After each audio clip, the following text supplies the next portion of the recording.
Great morning जी दोस्तों। भूपेश आनंद आपके सामने एक नई एनर्जी के साथ, नई बात के साथ, नए कंसेप्ट के साथ, नई रीडिंग के साथ आज फिर आ गया बेटे आपके साथ, आपके लिए। We are doing financial statement analysis and specifically for CFA level 1 examination.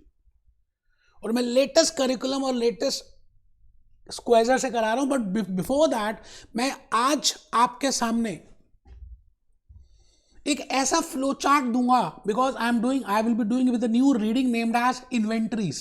तो बेटे आज मैं बड़ा एक्साइटेड हूँ, बहुत ज़्यादा एक्साइटेड हूँ। रात को तो नींद ही नहीं आई, ऐसे लगा बस कल जल्दी से रिकॉर्डिंग रूम में जाऊँ और इन्वेंट्री के चैप्टर को बोल दूँ, बता दूँ क्या क्या एग्जाम्पल्स, क्या क्या बातें।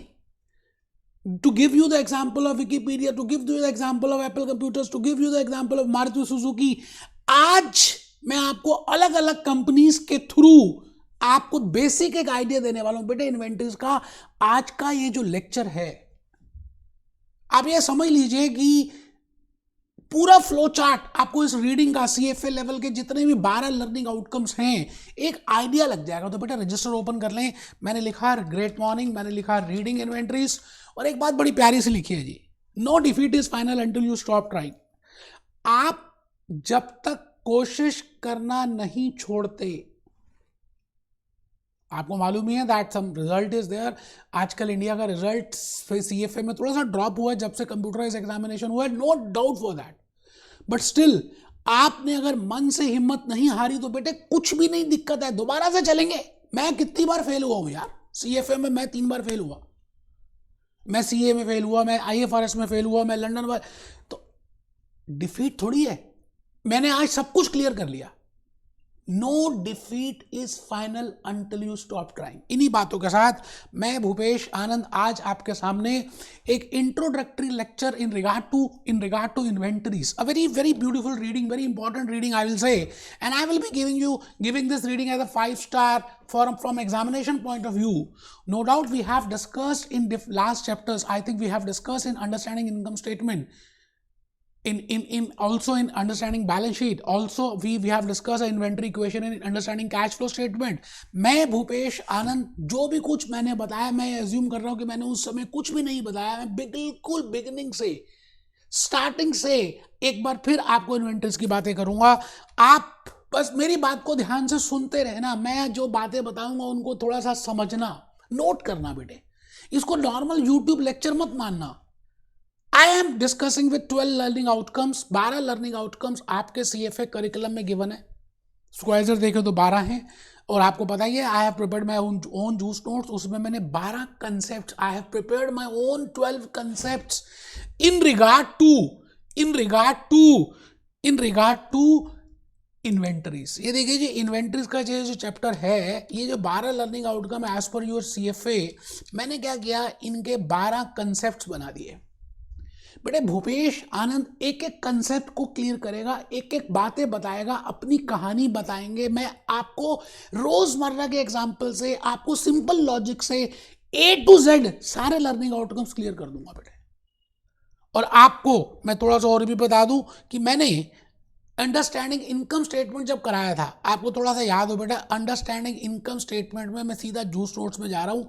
अंडरस्टैंडिंग इनकम स्टेटमेंट में I have told you something about inventories, मैंने वहाँ पे भी बताया था, और फिर अंडरस्टैंडिंग बैलेंस शीट में भी बताया था, आज भी मैं थोड़ा सा बताऊँगा।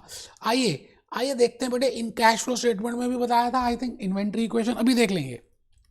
चलिए थोड़ा सा मैं आपको एक हल्का सा आइडिया दे दूं that what I mean bye inventories, थोड़ा सा याद आ जाएगा बेटे। मैंने I have delivered 22 lectures in understanding income statement, I have delivered 18 lectures in balance sheet.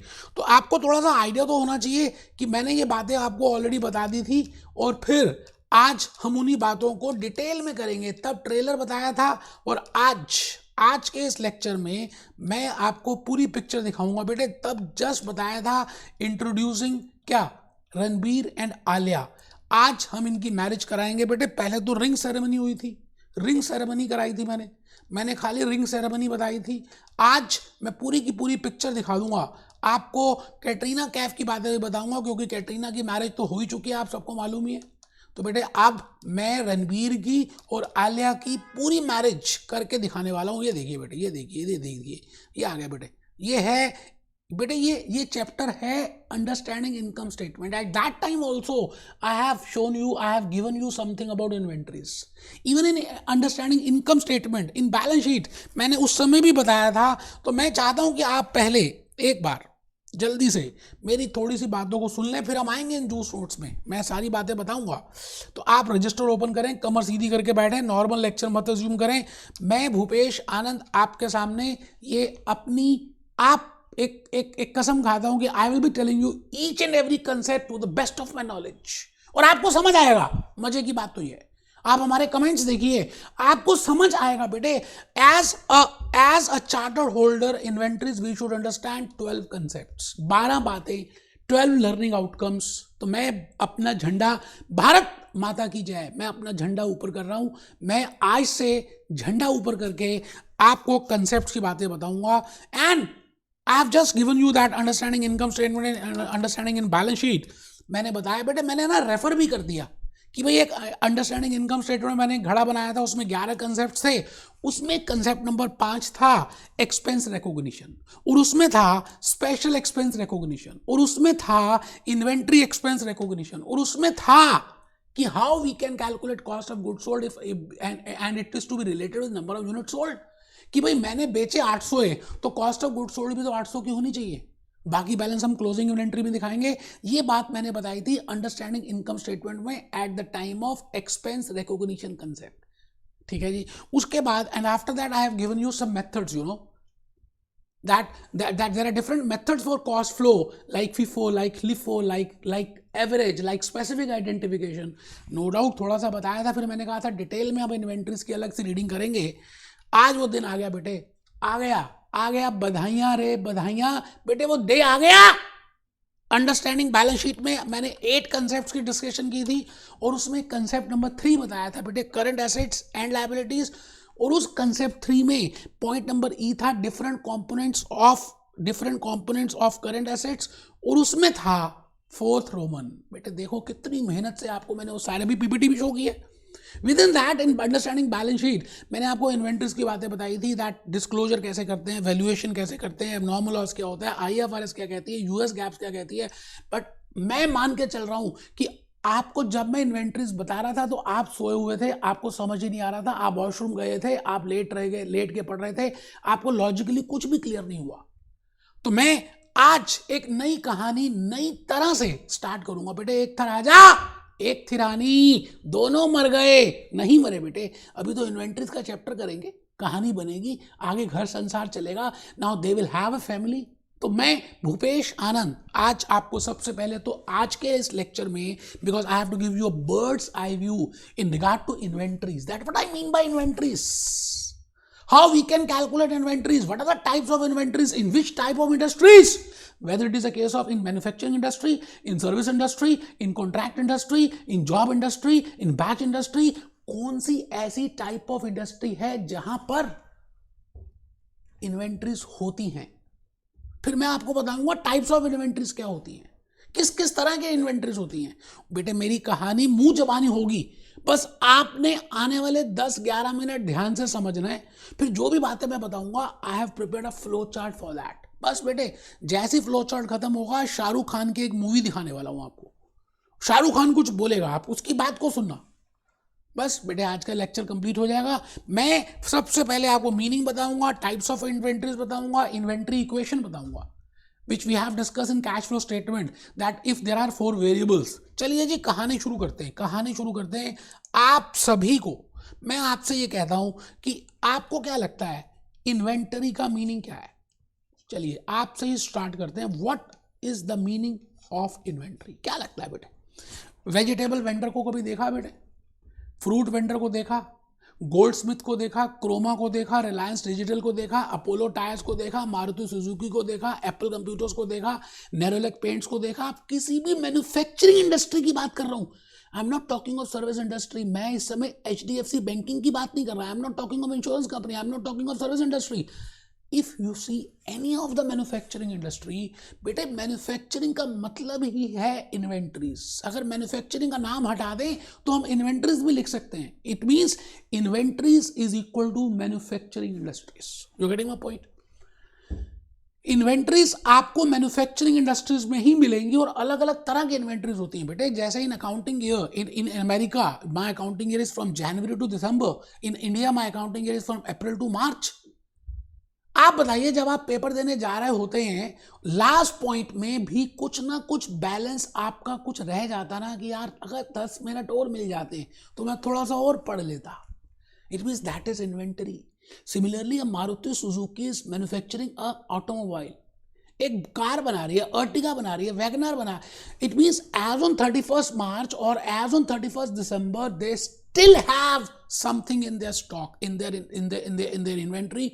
अब क्या क्या हो सकता है आप सोचिए बेटे। एक तो वो हो सकता है जो कच्चा सामान है उसका, इट मीन्स उन्होंने जो बैटरीज परचेज की हुई हैं, शीट्स परचेज किए हैं, सीट कवर्स परचेज किए हैं, एल्युमिनियम की शीट्स परचेज की हैं, स्टील की शीट्स। इट मीन्स कच्चा सामान भी होगा। अच्छा, कुछ ऐसा भी होगा जो कार अभी बन रही है, 0% भी नहीं है, एंड इट इज नॉट 100%। जैसे आपको मैं कहूँ that you are going to start with CFA, आप सोच रहे हैं कि करें या ना करें, AC से करूँ या नहीं करूँ, CPA करूँ। It means you are 0% processing, अभी आपकी प्रोसेसिंग स्टार्ट नहीं हुई। आपने रजिस्ट्रेशन करा लिया, आप पहले पेपर की तैयारी कर रहे हैं। It means you are work in progress now, you are not a 0%, it is more than 0%। In a manufacturing company there are 3 types of, I will say 3 forms of inventories. एक तो होता है बेटा कच्चा सामान, रॉ मटेरियल, जिसमें अभी processing हुई नहीं, जिसमें अभी कुछ भी हमने काम किया नहीं, दैट इज 0%।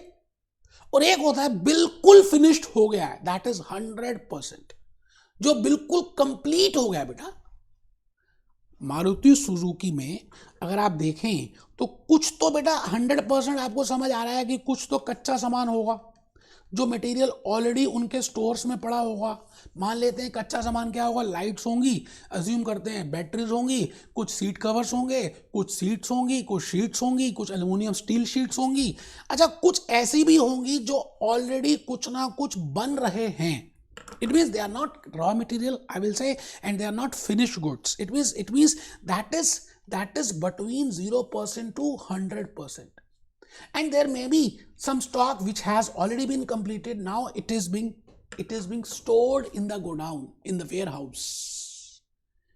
तो मैंने कहा inventories can be of 3 forms: raw material, work in progress, and finish goods.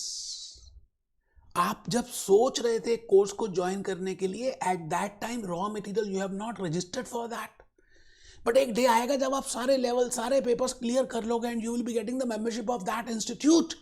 बेटे on that date you will be regarded as a finish good, 100% complete from raw material point of view, from labour point of view. अब कोई paper नहीं देना है, कोई fees नहीं देनी, सब कुछ हो गया।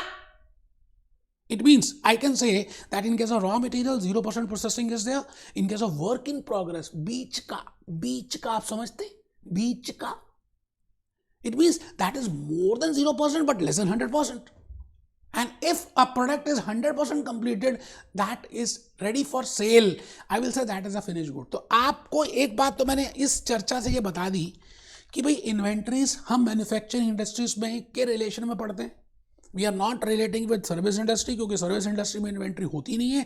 दूसरी बात ये बताई कि इन्वेंट्री के टाइप्स क्या क्या हैं, फॉर्म्स क्या क्या हैं। मैंने कहा रॉ मटेरियल है, वर्क इन प्रोग्रेस है, फिनिश गुड्स है।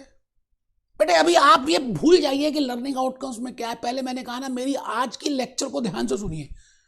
ऐसा भी हो सकता है कि मैं आज कोई भी लर्निंग आउटकम कवर ना करूं, और ऐसा भी हो सकता है कि I am preparing a base for you, और नेक्स्ट लेक्चर में आप देखेंगे 3-4 लर्निंग आउटकम्स ही आपको समझ आ गए। बेटे आज आपने मेरी बात को सुनना है, मेरे को रोकना मत, मैं इमोशनल हो रहा हूं आज बहुत ज़्यादा, क्योंकि आज के लेक्चर के लिए मैंने बड़ी इंतजार की है। और मैं क्या बताऊं बेटे, कल रात को तो नींद ही नहीं आई मेरे को। तो मैं भूपेश आनंद आज आपके सामने ये कहना चाहता हूं कि eight the time of understanding cash flow statement, मैंने एक बात बताई थी आपको, अगर थोड़ा सा याद आ रहा हो, कि मैंने कहा लेजर अकाउंट्स नहीं बनाएंगे। We will not prepare any ledger account, we will not prepare any account receivables account, we will not prepare any stock account, we will not prepare any accounts payable account.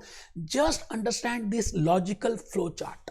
Logical क्या कि भाई opening balance एक ये है, if I am aware of the opening balance, if I am aware of the opening balance of inventory plus purchases, याद है बेटा मैंने ये बताया था, फिर इन दोनों को प्लस कर देते हैं तो एक फिगर आएगी x की. Then we can bifurcate this x into two parts. One will be COGS, that is cost of goods sold, and second will be closing inventory. I think आपको थोड़ा सा याद आ रहा है, मैं भूपेश आनंद आपको मैंने ये चार्ट प्रिपेयर किया था, and I have told you that we will be relating this 4 elements. अगर हम इन 4 एलिमेंट्स की बात करें तो हम एक इन्वेंटरी की इक्वेशन भी बना सकते हैं. बेटे आराम से, कुछ रटना नहीं है, मैंने उसी फ्लो चार्ट से आपको जूस नोट्स दिखाऊंगा, आप थोड़ा सा लिख लें, क्योंकि ऐसा होता है जब हम लिखते हैं ना तो थोड़ी सी बातें ज़्यादा क्लियर होती हैं. Opening plus purchases is equal to x is equal to COGS plus closing. Now if anything is missing in this equation as per mathematics, I think if any missing figure is there out of these 4 variables, I can calculate that, and that is named as inventory equation. For example, मुझे purchases निकालना, तो मैं कैसे निकालूंगा? Cost of goods sold plus closing minus opening. अब जो मेरा lecture नहीं करेगा वो रट्टाफिकेशन करेगा. बेटे लॉजिक समझना है, कितनी चीजें याद कर लोगे यार आप, तभी तो एग्जामिनेशन में रिजल्ट कम आ रहा है कि आप रटते हो, उस दिन होता कुछ नहीं. एक तो कंप्यूटराइज एनवायरनमेंट हो गया सारा. And if you want to calculate cost of goods sold, you can calculate that. It means you can calculate each and every figure, उसमें कोई टेंशन वाली बात ही नहीं है. मैं भूपेश आनंद चाहता हूं कि एक बार आप उन जूस नोट्स को देख लें. मैं आपके सामने उन्हीं जूस नोट्स को लेकर आ रहा हूं. आइए बेटे, आइए जी, आओ जी, दिल से दिल लगाओ जी. मैं आपको इन्वेंट्रीज के चैप्टर में सीधा लेके जा रहा हूं, बिकॉज मैंने वो बैलेंस शीट और इनकम स्टेटमेंट ओपन कर दिया था. I am directly moving to inventories, and I have just shown you that what I mean by inventories and what how many concepts I have divided. I have just shown you, तो मैं उन्हीं में लेके जा रहा हूँ बेटे, मैं वहीं लेके जा रहा हूँ. बड़े प्यार से, मेहनत से जूस नोट्स बनाए. आप देख रहे हैं कितने बढ़िया बढ़िया फ्लो चार्ट्स हैं, करिकुलम, स्क्वेजर और अपनी नॉलेज को मिक्स करके मैंने ये सब कुछ बनाया. बड़ी मेहनत लगी है बेटा, कोई बात नहीं. आइए जी, कैश फ्लो स्टेटमेंट के बाद हम आ रहे हैं इन्वेंट्री. सभी चैप्टर्स के ऊपर बनाए हैं मैंने, ऐसा नहीं है कि एक चैप्टर के ऊपर खाली inventories. I have prepared for all the chapters. बड़े ब्यूटीफुल फ्लो चार्ट्स हैं, बड़ी लैंग्वेज मैंने बड़ी सिंपल सी रखी है, अपने वर्ड्स में लिखा है कि आपको बातें समझ आ जाएं. और अगर आप मेरा लेक्चर अटेंड करें जैसे आप कर ही रहे हैं तो आपको खुद लगेगा कि यार बातों को थोड़ा सा सिंप्लीफाई वे में बताया है. देखिए बातें वही हैं, लेकिन आई have given you a simplified वे. तो मैं आ गया जी इन्वेंट्रीज में. अगर आपके पास जूस नोट्स हैं, हार्ड कॉपी है, तो आप भी निकाल लीजिए. मैं जनरली रिकमेंड करता हूँ कि आप इन्वेंट्रीज या जूस नोट्स की हार्ड कॉपी अपने पास रखें. ठीक है जी. तो आइए, कहाँ चलें?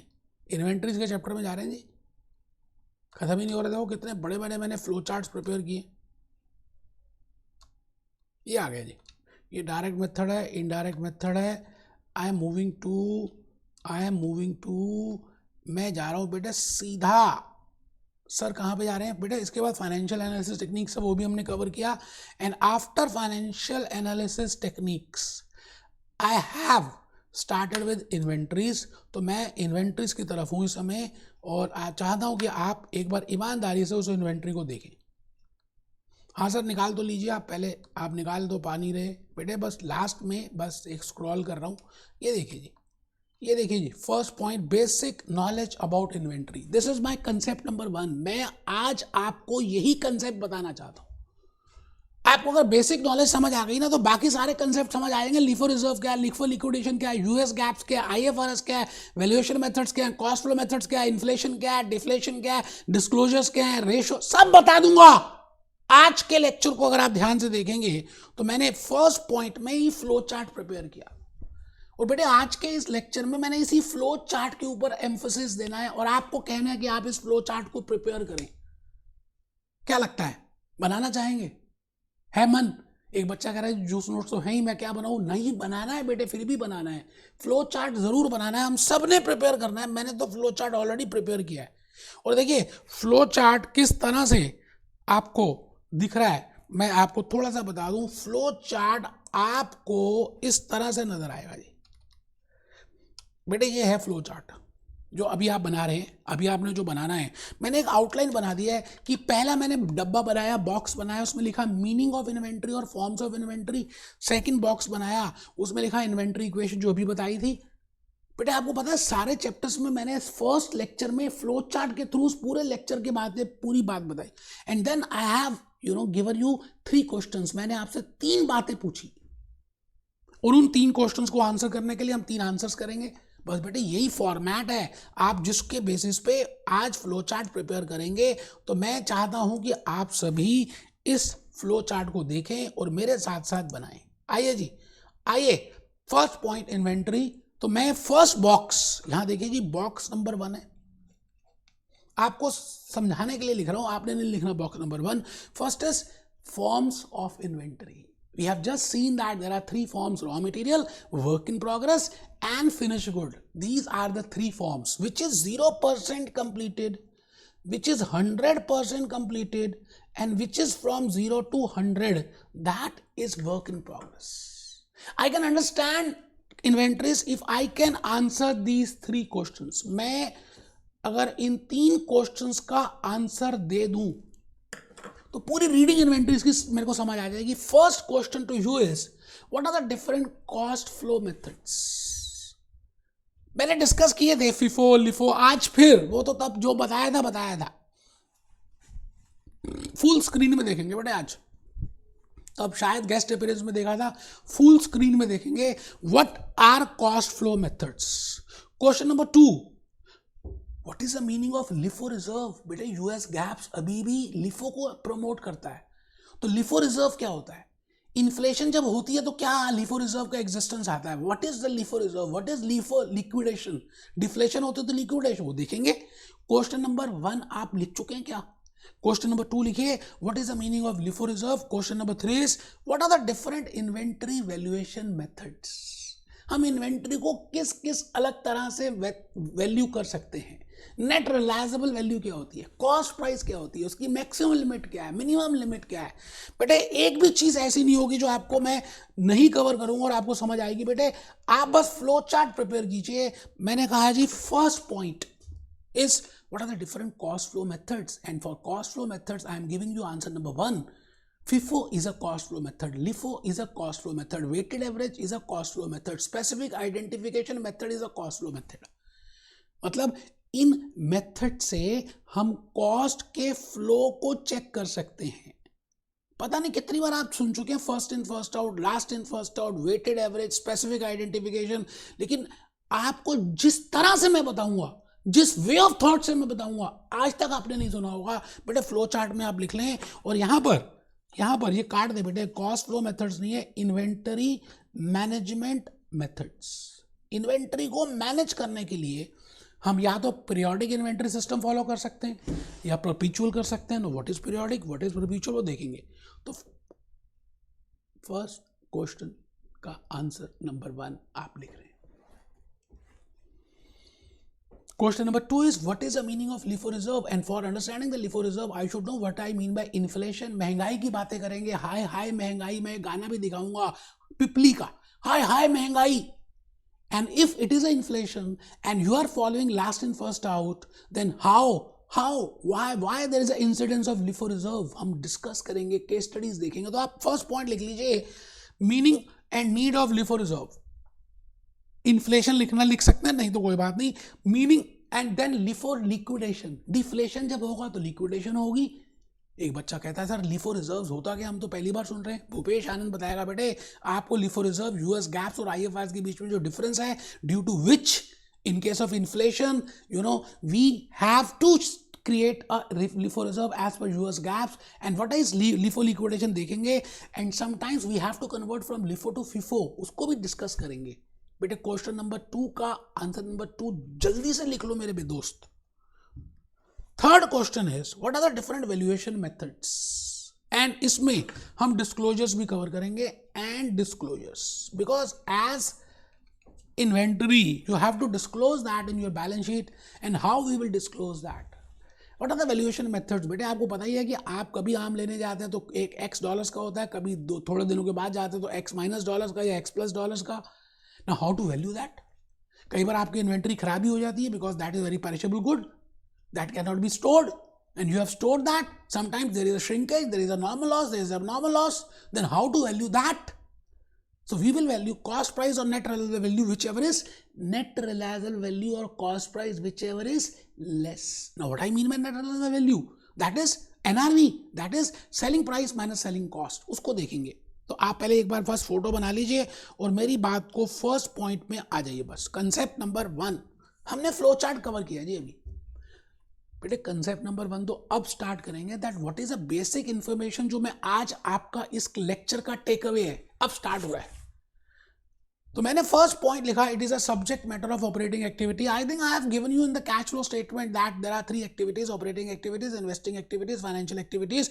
मैंने एग्जांपल दिया था कैटरीना कैफ का कि कैटरीना कैफ जब मूवीज में काम करती है और ठुमके लगाती है और एक ठुमके का 1 करोड़ रुपए लेती है तो that is her operating activities. और कैटरीना कैफ की अब मैरिज हो गई है, उसके पास एक फ्लैट था लंदन में, उसने उसको बेच दिया, उससे जो उसको कैश फ्लो आया that is financial activities. Katrina Kaif ने कुछ शेयर्स इन्वेस्ट किए, that is her investing activities.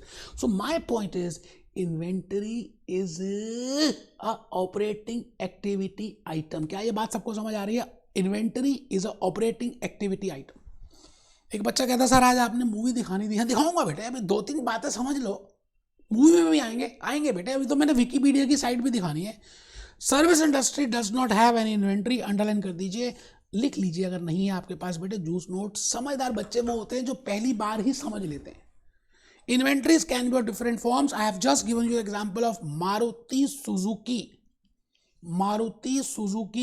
मैंने आपको मारुति सुजुकी का एग्जाम्पल देके ये बताने की कोशिश की that what I mean by raw material, what I mean by finished good and what I mean by बीच के work in progress. And then I started with that how I can derive that equation. Opening stock या opening inventory plus purchases is equal to COGS. It is equal to X जो हम cash flow statement में बनाते थे operating activity में, that is equal to COGS plus closing stock. And I can ये याद आ रहा है बेटे, ये flow chart बनाते थे. बड़ी मेहनत की थी, मैंने आपको बताया था कि there is no need to prepare any account for that. Bhupesh आनंद के लेक्चर में कुछ भी अकाउंट नहीं बनाना है. And specifically for chartered holders आपका टास्क अकाउंट्स बनाना नहीं है, आपका टास्क है एनालाइज करना. तो मैंने उस बात को ध्यान में रखते हुए कोई जर्नल एंट्री नहीं बताई, कोई लेजर अकाउंट नहीं बताया, लॉजिक की बातें की कि मैं स्टार्ट करता हूँ, मेरा स्टॉक कैसे बढ़ सकता है, क्या रीजंस हो सकती हैं, घट कैसे सकता है. तो that is flow chart. Opening inventory plus total purchases is equal to X. And X will have 2 branches.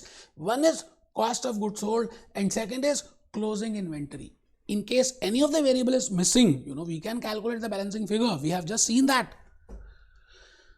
Sometimes in examination, अब ये बातें देखी मैंने एग्जामिनेशन में, करिकुलम के क्वेश्चंस देखे, स्क्वाइजर देखा, प्रैक्टिस टेस्ट पेपर देखा, मॉक टेस्ट देखा, और ये बताया कि कई बार आपको ना एक्यूरेट फिगर्स नहीं बताई जाएंगी. वो कहेंगे opening stock is less than $5,000 by closing stock और closing stock is more than $10,000 by opening stock. तो घबराना नहीं है. जब भी कोई फिगर अननोन हो, आप अपने आप, मैं क्या करता हूं, मैं पहले उसको अज्यूम कर लेता हूं एब्सोल्यूट फिगर्स में. Let it be $1,00,000, let the opening stock be $1,00,000. अब वो कह रहा है जी closing stock is less than $5,000 by opening stock, तो मैं कहूंगा जी closing stock is $95,000. It means आपको टेंशन लेने का नहीं. हम सभी बातों को सीखेंगे आने वाले लेक्चर्स में. तो आप एक बार पहले नोट कर लें बेटे, closing stock is higher by 5,000 as compared to opening stock. So in this case, we will assume the random number. We will assume something and on the basis of that we will do. हम घबराएंगे नहीं, बस एक बात को समझ लें. चलिए जी, आज ये कंसेप्ट नंबर 3 बताकर मैं शाहरुख खान की मूवी में आ रहा हूं. इन्वेंट्री कॉस्ट, कि भाई इन्वेंट्री की कॉस्ट कैसे निकालते हैं. जैसे आप सब्जी लेने गए सब्जी मार्केट में, अब आपके वेजिटेबल मार्केट कुछ दूर है, तो आपने बैटरी रिक्शा लिया, $10, you have paid $10 to go to that vegetable market. तो वो जो $10 आपने ट्रांसपोर्टेशन कॉस्ट पे की to buy that vegetable from vegetable market, and you have paid some purchase cost there for purchasing those vegetables. Let it be $100. $100 आपने purchase करने में लगा दिए, $10 आपने बैटरी रिक्शा वालों को दे दिए, और आप जब घर पहुंचे तो बेटे आपकी कॉस्ट $110 होगी. You're getting my point? It means I should know how to calculate the purchase cost of an inventory. तो मैं इस कंसेप्ट नंबर 3 में सेकेंड में आज के लेक्चर में हम 2 ही कंसेप्ट करेंगे. First, I have just given you the basic information regard to inventory, and second is what I mean by inventory cost. So cost is the basis of inventory valuation. क्योंकि मैं आपको अभी बताऊंगा cost और NRV whichever is less की बातें करेंगे, तो आपको पता होना चाहिए कॉस्ट निकालते कैसे. As a Maruti Suzuki CFA, as a chartered holder of Maruti Suzuki आप एनालाइज कर रहे हैं, तो you should know how to calculate the cost of one vehicle, one automobile. तो उसमें क्या क्या चीजें आएंगी और क्या क्या चीजें नहीं आएंगी. I will say that what are to be included, what is to be included in that while calculating the cost or the valuation of that inventory, and what is not to be included, उसको हम देखने वाले हैं. तो मैं आपके सामने एक बात ये कहना चाहता हूं कि आपने क्या क्या इंक्लूड करना है, ये इंक्लूड करना है, ये करना है, ये करना है, ये करना है. नहीं नहीं नहीं, आप ये इंक्लूड नहीं करेंगे. एक बच्चा कहता है ये रटना है. बेटे अभी लॉजिक बता रहा हूं आपको. आप पहले लिखें हाँ हाँ हाँ.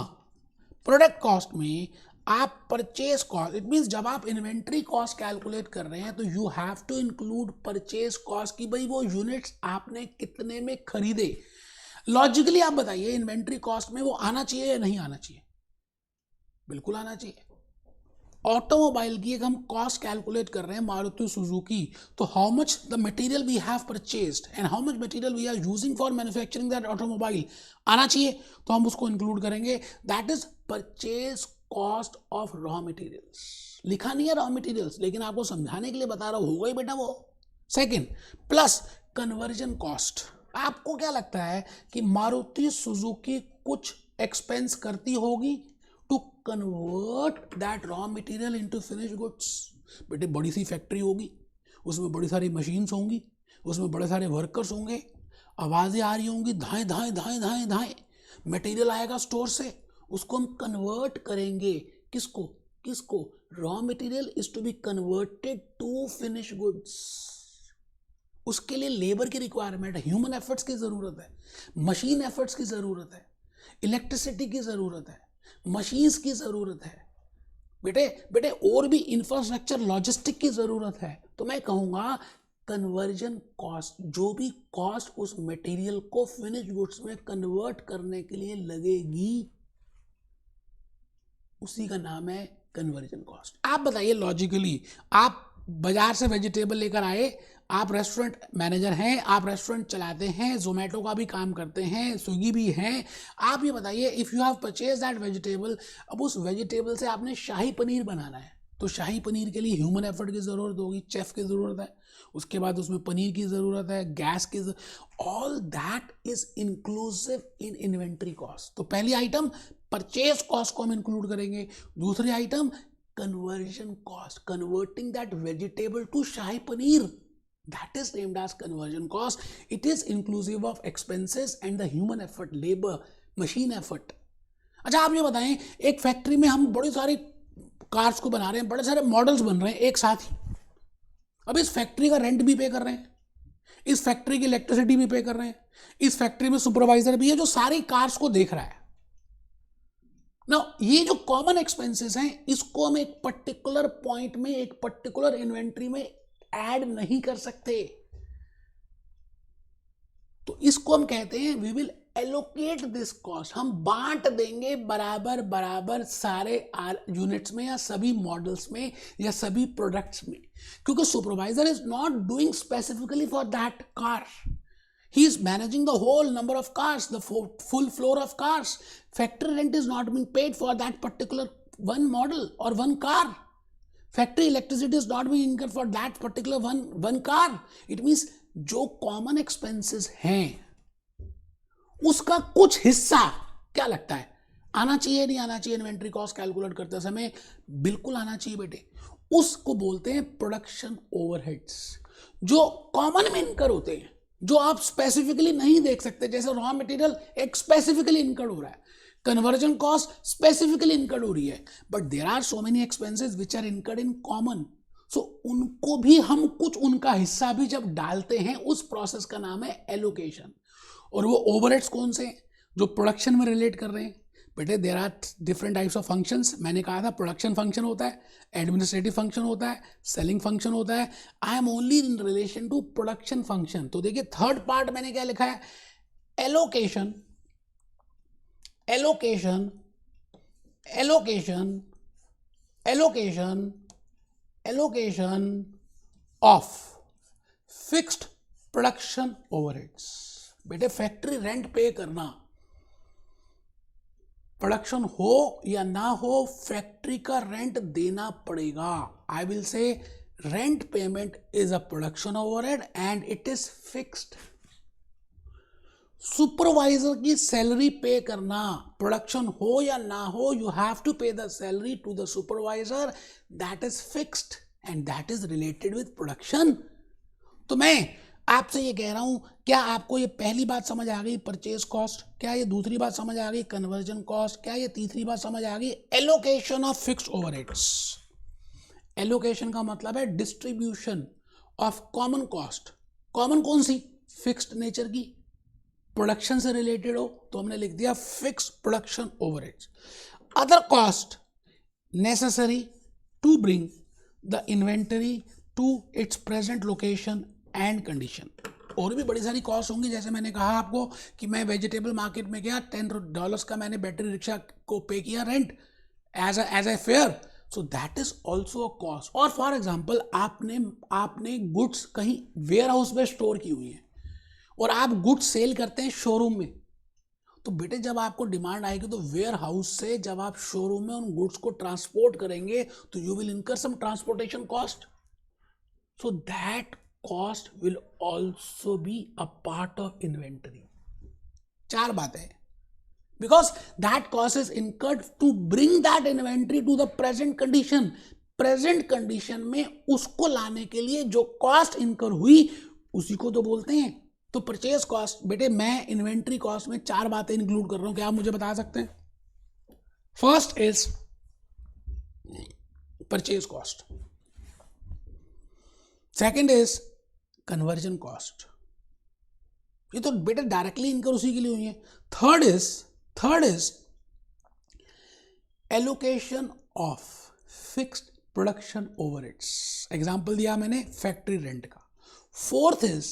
Fourth is any cost which is incurred to bring that inventory to the present condition for selling, that is named as inventory cost. अच्छा, अब हम इन्वेंट्री में क्या क्या इंक्लूड नहीं करेंगे उसको में आ रहे हैं, लेकिन पहले एक बार नीचे जूस नोट्स में देखें, मैंने लिखा है purchase cost is the cost at which you purchase your raw material.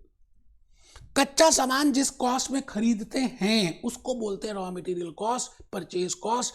बेटे करिकुलम में स्क्वायर में भी इतना सिंपल नहीं दिया जो मैंने बता दिया। ये अमेरिकन क्या सिंपल देंगे बेटे, जो मैंने लॉजिक बताया आपको।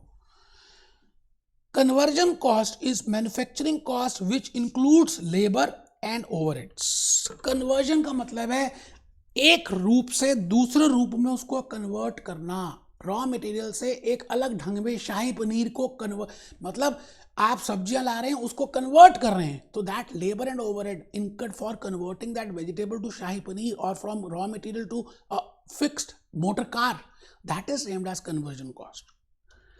All other cost to bring inventory into present location and condition. अब मजा इस बात का है कि मैंने कोई भी चीज बिना लॉजिक के बिना एग्जाम्पल के नहीं दी, मैंने एग्जाम्पल भी लिखा, पढ़ लीजिए क्या एग्जाम्पल लिखा बेटे। मैंने लिखा है कि भाई आप बेचते सामान शोरूम में क्रोमा में और वेयर हाउस में सामान पड़ा है और वेयर हाउस काफी दूर है, वेयर हाउस से शोरूम में जब सामान आएगा तो इसका मतलब जो कॉस्ट इनकर होगी that is cost incur to bring that inventory to the present location and market. अब सवाल आता है कि हम क्या क्या इंक्लूड नहीं करेंगे। मैंने कहा जी हम नहीं करेंगे, हम नहीं करेंगे, हम नहीं करेंगे, हम नहीं करेंगे। चार ऐसी कॉस्ट है जो इंक्लूड नहीं करेंगे और चार ऐसी कॉस्ट है जो इंक्लूड करेंगे। बेटे very important for your examination point of view. And for coming concepts, this is very important concept that what are the costs to be included in inventory cost, how we can calculate inventory cost. क्या नहीं करेंगे? पहली बात मैंने लिखा unallocated portion of fixed production overheads. कुछ ऐसे भी होंगे. अब आप ये बताइए, आप फैक्ट्री रेंट पे कर रहे हैं $1 लाख का monthly, and it is on the basis of normal capacity कि भाई आपको लगा कि $10,000 यूनिट्स तो आप मोटर कार्स को मैन्युफैक्चर कर ही लेंगे, तो $1 लाख आप रेंट पे कर रहे हैं और आपको लग रहा है कि 10,000 यूनिट्स 10,000 कार्स तो बना ही लेंगे. इसका मतलब $10 per car is the allocation rate which you have calculated on the basis of normal capacity. अब हुआ क्या, due to some reasons production ही नहीं हुई, लेबर की स्ट्राइक हो गई, लॉकआउट्स हो गए, प्रॉब्लम्स आ गए, मटेरियल नहीं मिला है, जो भी कारण था. एक्चुअली में प्रोडक्शन कितनी हुई? प्रोडक्शन हुई ओनली 5,000 यूनिट्स या 5,000 cars are being manufactured, but rent तो 1 लाख ही देना पड़ेगा. सवाल ये आता है कि आप इस केस में $20 पर कार चार्ज करेंगे या $10 पर कार चार्ज करेंगे. बच्चों को समझ ही नहीं आया $20 आया कहाँ से. यार 1 लाख तो फैक्ट्री रेंट है ही, अगर आप 10,000 यूनिट से डिवाइड करेंगे तो $10 पर कार आएगा, और 5,000 से डिवाइड करेंगे तो $20 आएगा. बेटे मैं जितनी भी प्रोडक्शन है मुझे मतलब नहीं है, I will be apportioning on the basis of normal capacity. इसका मतलब जब मैं $10 ही एब्जॉर्ब करूंगा, $10 ही एलोकेट करूंगा, तो वो जो बैलेंस $10 बच गए क्योंकि बनाए कम थे, दैट इज अनएलोकेटेड, उसको हम इंक्लूड नहीं करेंगे.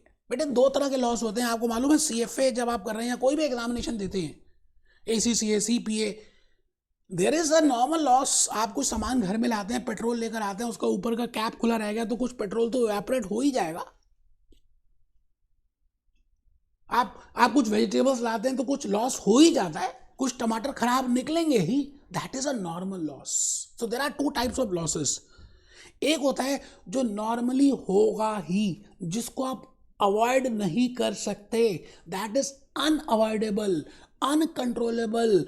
आप बताइए क्या श्रिंक हो गया कपड़ा, क्लोथ लाए श्रिंक हो गया, इवेपोरेट हो गया, वेस्टेज ही हो गई, नॉर्मली खराब हो ही जाता है because those goods are perishable. तो मैंने कहा एक लिमिट तो है कि भाई ठीक है, हमें लगा पुराने एक्सपीरियंसेस से कि इतने तो यूनिट्स खराब हो ही जाएंगे, 1,000 यूनिट्स खरीदे तो 10 यूनिट तो खराब होंगे ही. आप 10 अंडे लेकर आए, 1 अंडा तो टूटेगा ही, मैं अज्यूम कर रहा हूं, तो आई will say that is a normal loss. But actually में 3 अंडे टूट गए. इसका मतलब वो जो 2 ज्यादा अंडे टूट गए, दैट इज आपकी वो लापरवाही की वजह से टूट गए, आपकी गलती से टूट गए, वो नॉर्मल से ज्यादा टूट गए.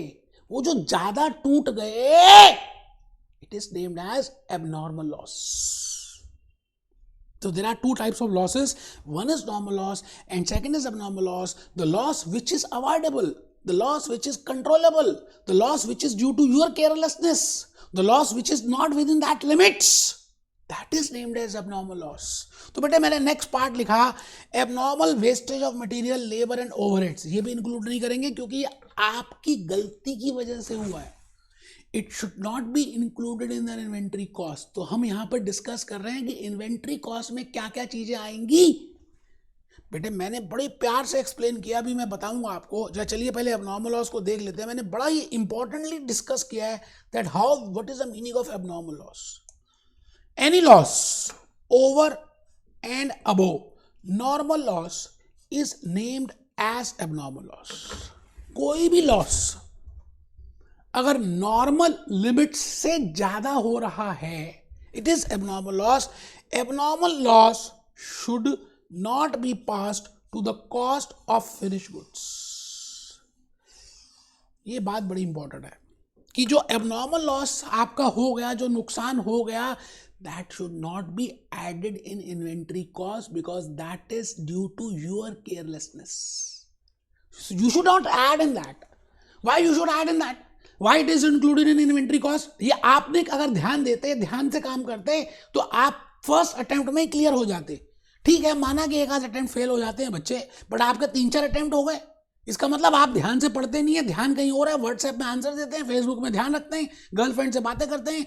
आप 100% होकर नहीं पढ़ रहे, तभी आपके 3-4 बार फेल हो गए।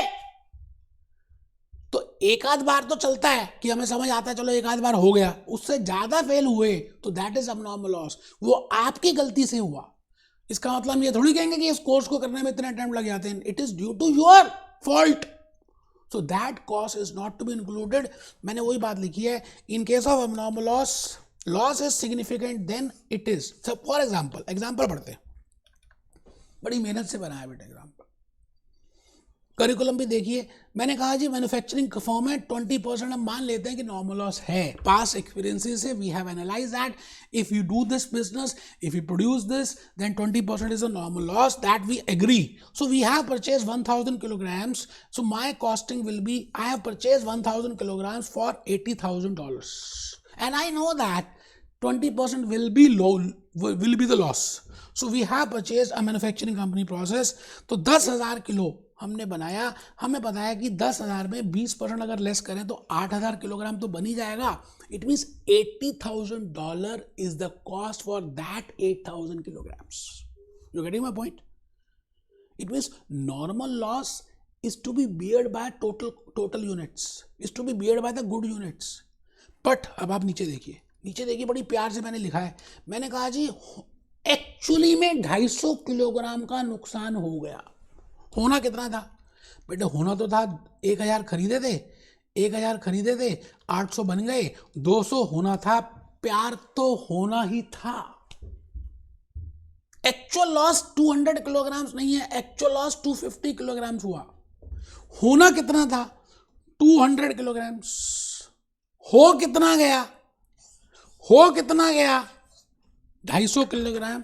इसका मतलब जो ज्यादा हुआ वो आपकी केयरलेसनेस की वजह से हुआ, उसकी कॉस्ट, उसका लॉस, उसका नुकसान will not be added in that inventory cost. वही बात लिखिए बेटे, the inventory in the balance sheet we will show now inventories finished goods will appear as $75,000 and 5,000 will be abnormal loss. हम 5,000 का नुकसान नॉर्मल यूनिट्स में add नहीं करेंगे, उसको एबनॉर्मल लॉस दिखाएंगे और इनकम स्टेटमेंट में डालेंगे और अपनी बैलेंस शीट में $75,000 की इन्वेंट्री की वैल्यू दिखाएंगे। ठीक है जी। Second last, storage cost. बड़ी प्यारी सी बात है जी, storage cost will not be included while calculating inventory cost. But इसमें एक एक्सेप्शन है कि अगर वो स्टोरेज कॉस्ट उस मैन्युफैक्चरिंग प्रोसेस का बड़ा प्राइम पार्ट है तो स्टोरेज कॉस्ट को हम इंक्लूड करेंगे। स्टोरेज का मतलब होता है आप रेंट पे कर रहे हैं उस जगह का, स्टोर का, गोडाउन का, जहां पर आपने वो गुड्स को रखी हुई है, या आप रेफ्रिजरेटर की कॉस्ट पे कर रहे हैं। If that storage is a primary part of that manufacturing process, then it will be included in inventory cost. But if it is not a primary part, it is not necessary to store it, it will be named, it will not be included in inventory cost. एक बच्चा कहता sir example देके बताएं। बेटे बड़ा प्यारा सा example मैंने नीचे लिखा है, आपने देखा होगा कि बासमती चावल, आपको पता है चावल, घी जितने पुराने हो, या वाइन बेटे जितनी पुरानी हो उसकी उतनी वैल्यू होती है। बेटे ग्रेप्स, ब्लैक ग्रेप्स की वाइन अगर आप ध्यान से गूगल में चेक करें तो जितने साल पुरानी होगी उतना उसका वैल्यूएशन बढ़ जाएगा। इट मीन्स सपोजिंगली 50 साल पुरानी है तो आपने क्या किया, उस वाइन को खरीदा, उसको स्टोर किया, उस गोडाउन का रेंट पे किया, then that godown rent will be the part of inventory cost while calculating the cost of that wine. Basmati चावल जितने पुराने हो उतनी वैल्यू होती है बेटा। तो अब बासमती चावलों को हमने खरीदा, उनको स्टोर किया, 5-6 साल में रेंट पे किया उनका गोडाउन का, तो मैं कहूंगा that rent is a primary part of manufacturing process. It means that has to be inclusive in the inventory cost. तो आई थिंक आपको बात समझ आ चुकी है। लास्ट पार्ट है जी जो हम इंक्लूड नहीं करेंगे, उसका नाम है administrative overheads and selling overheads. That is very simple, you know, we are calculating inventory cost, then why should we calculate, you know, we want to calculate operating profit. आपने जब इनकम स्टेटमेंट बनाई थी तो मैंने बताया था we calculate gross profit, then we calculate EBITDA, then we calculate EBIT. and then we debit, selling and administrative. So selling and administrative are not the part of production, so we will not include that. तो बेटे ये 4 बातें हम include करेंगे. आइए जी, मैं एक बात आपको दिखाना चाहता हूं कि आप ध्यान से अगर देखेंगे तो आपको एक मूवी को दिखाने जा रहा हूं बेटे. इस मूवी में ओम शांति ओम इस मूवी का नाम है, और शाहरुख खान ने 2 बार इस डायलॉग को बोला है. मैं चाहता हूं आप शाहरुख खान को तो छोड़ दें, आप खाली डायलॉग का मतलब समझें क्या कहना चाह रहा है शाहरुख खान.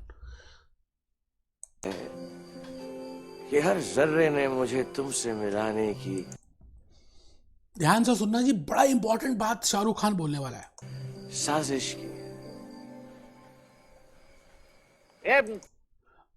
अभी ये बोलेगा शाहरुख खान कि अगर आप किसी चीज को मन से चाहते हो और उसके लिए शिद्दत से मेहनत करते हो तो पूरी कायनात, पूरा नेचर आपको वो देने में लग जाता है. Time please. कौन बोला? ये ओमिक. ये मैं ओमिक, कुछ समझ में नहीं आया रे. ओहो, अच्छा सिंपल करूं. थोड़ा कहते हैं, अब सुनना, दोबारा से बता रहा है वो. ठीक है जी, ध्यान से सुनना. अगर किसी चीज को दिल से चाहो. कहने का मतलब मैं ये कह रहा हूं कि आपको जो भी कोर्स कर रहे हैं आप पूरे मन से 100% दिल से, इमोशन से, फीलिंग से, एनर्जी से अगर आप सच में उसको पाने के लिए लगते हैं तो इस दुनिया की ताकत नहीं है जी कि आपको वो चीज़ ना दे. आपको यही बात मैंने बतानी है. आप आराम से पहले आ जाइए. मैंने आपके लिए विकिपीडिया ओपन किया बेटे, बड़ी मेहनत की. आपको मैं क्या बताऊँ, जूस नोट्स बनाए, करिकुलम देखा, स्क्वेजर देखा, साइट्स देखी, गाने देखे, मोटिवेशन देखी, ड्रामा किया, सो दैट आपको एनर्जी फील हो. आप मेरे लेक्चर्स में देखिए, आपको ज़्यादा एनर्जी फील होती है क्योंकि मैं एनर्जेटिक होकर पढ़ा रहा हूँ बेटे. खाली एक ऐसे फॉर्मेलिटी नहीं कि बस पढ़ाना है. इन्वेंट्री में मैं तो समझता हूँ कि अगर आप थोड़ा सा अपनी नॉलेज को विकीपीडिया से भी ऐड करें तो बड़ा अच्छा लगेगा फॉर अदर यूजर्स. इन्वेंटरी ठीक है जी. तो इन्वेंट्री में इन्होंने इन्वेंट्री बताई. Inventory it means inventory management. We will see what I mean by inventory management. Refrigerator, Croma के लिए रेफ्रिजरेटर इज इन्वेंट्री. रामलाल ने उसको रेफ्रिजरेटर को खरीदा अपने घर में पर्सनल यूज के लिए, that is not inventory. Inventory का मतलब है जो आप आगे बेचने के लिए खरीद रहे हैं, जो आप प्रोसेसिंग के लिए खरीद रहे हैं, आपको उसको पर्सनल कंजम्पशन नहीं करना, दैट इज इन्वेंटरी. ठीक है सर, ठीक है जी. अब देखिए, अगर आप ध्यान से देखें तो इन्होंने बड़ा कुछ आपके लिए मेंशन किया है. That what I mean by inventory, what are the inventory examples, manufacturing examples क्या हैं, ये एग्जांपल्स क्या हैं. थोड़ा सा अपना सोशल मीडिया का टाइम निकाल करना, आधा घंटा इस नॉलेज को एनहांस करें, ज़्यादा बेनिफिट में रहेंगे आप.